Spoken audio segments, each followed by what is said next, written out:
Dilaksanakannya pra-TMMD reguler 111 Kodim 0212 Tapanuli Selatan, sejumlah persiapan terus dikerjakan. Salah satunya seperti menyiapkan peralatan untuk pos kotis yang akan dibangun di lokasi desa sasaran.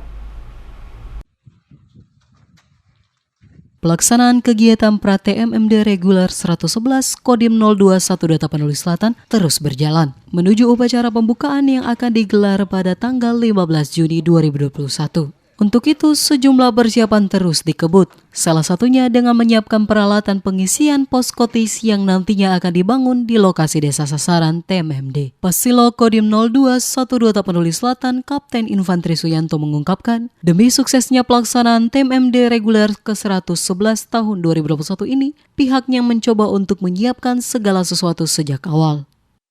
Baik, ini adalah kesiapan dalam rangka untuk perlengkapan di lapangan, antara lain ada velvet,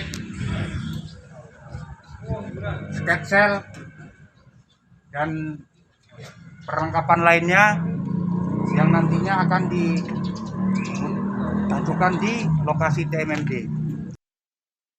Dalam persiapan ini, tampak sejumlah anggota Kodim mengangkut tempat tidur, tenda, hingga papan nama ke dalam truk yang disiapkan di halaman Makodim 0212 Tapanuli Selatan.